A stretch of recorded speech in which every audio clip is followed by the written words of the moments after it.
President John F. Kennedy. Ladies and gentlemen, the very word secrecy is repugnant in a free and open society, and we are, as a people, inherently and historically opposed to secret societies, to secret oaths, and to secret proceedings. We decided long ago that the dangers of excessive and unwarranted concealment of pertinent facts far outweighed the dangers which are cited to justify it. Even today, there is little value in opposing the threat of a closed society by imitating its arbitrary restrictions. Even today, there is little value in ensuring the survival of our nation if our traditions do not survive with it. And there is very grave danger that an announced need for increased security will be seized upon by those anxious to expand its meaning to the very limits of official censorship and concealment. That I do not intend to permit to the extent that it's in my control. And no official of my administration, whether his rank is high or low, civilian or military, should interpret my words here tonight as an excuse to censor the news, to stifle dissent, to cover up our mistakes, or to withhold from the press and the public the facts they deserve to know. For we are opposed around the world by a monolithic and ruthless conspiracy that relies primarily on covert means for expanding its sphere of influence, on infiltration instead of invasion, on subversion instead of elections, on intimidation instead of free choice, on guerrillas by night instead of armies by day. It is a system which has conscripted vast human and material resources into the building of a tightly knit, highly efficient machine that combines military, diplomatic, intelligence, economic, scientific, and political operations. Its preparations are concealed, not published. Its mistakes are buried, not headlined. Its dissenters are silenced, not praised. Its dissenters are silenced, not praised.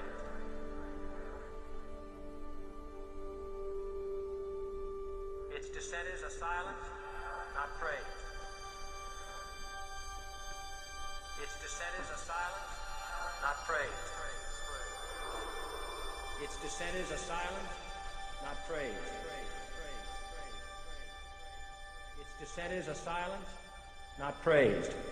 No expenditure is questioned, no rumor is printed, no secret is revealed. No president should fear public scrutiny of his program, for from that scrutiny comes understanding, and from that understanding comes support or opposition, and both are necessary. I am not asking your newspapers to support an administration, but I am asking your help in the tremendous task of informing and alerting the American people. For I have complete confidence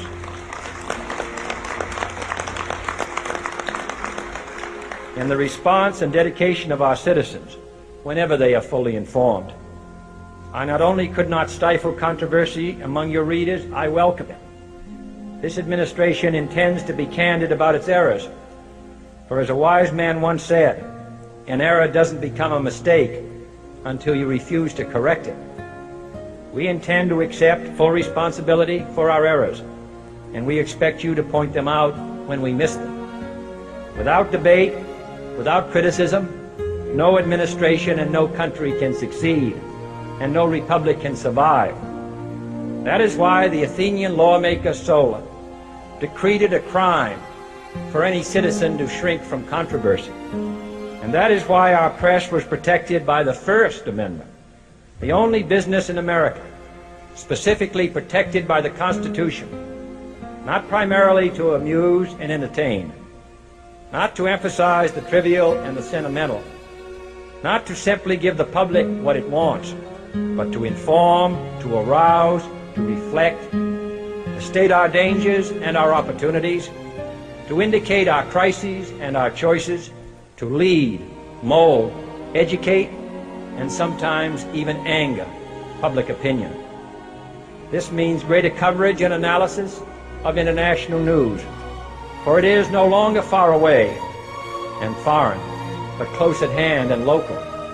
It means greater attention to improved understanding of the news, as well as improved transmission. And it means, finally, that government at all levels must meet its obligation to provide you with the fullest possible information outside the narrowest limits of national security. And so it is to the printing press, to the recorder of man's deeds, the keeper of his conscience, the courier of his news, that we look for strength and assistance, confident that with your help, man will be what he was born to be, free and independent.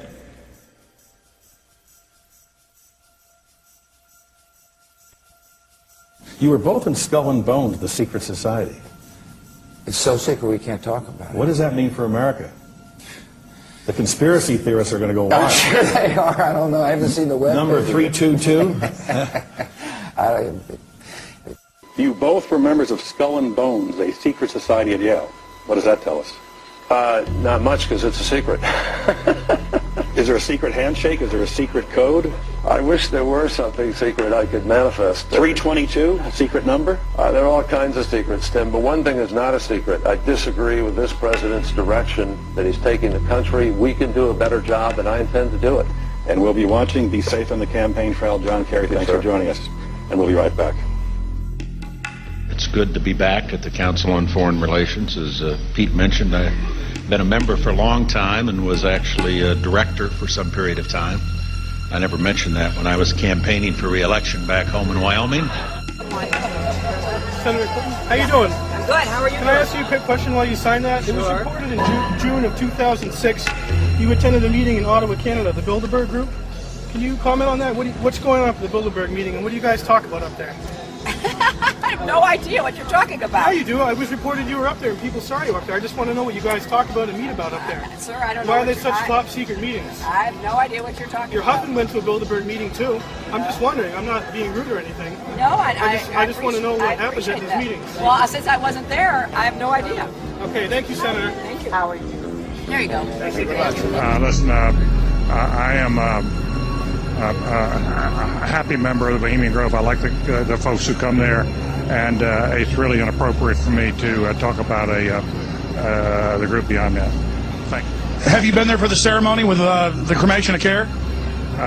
Frankly, I don't think that's something I need to talk to you about.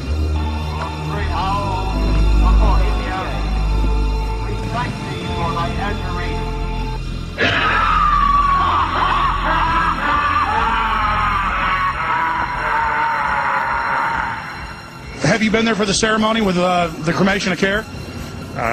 Frankly, I don't think that's something I need to talk to you about. Really? That's right. Well, I'm Alex Jones, and I snuck in there in 2000. I'm the guy that blew it wide open and got the video. It's been on national TV. Well, I disrespect you for that. You do? I do.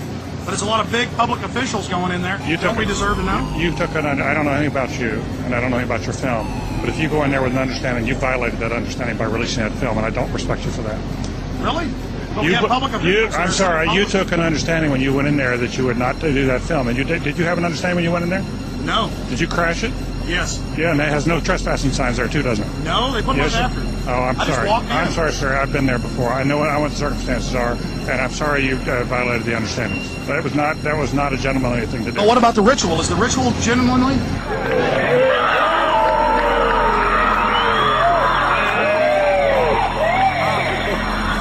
Sir, everything. I don't owe you this comment. I know.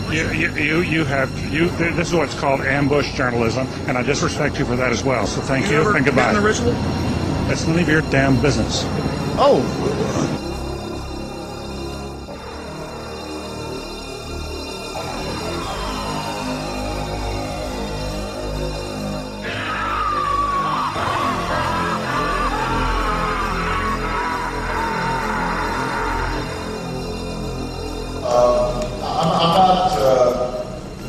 The Council on Foreign Relations, I don't know if I'm an official member. I've spoken there before.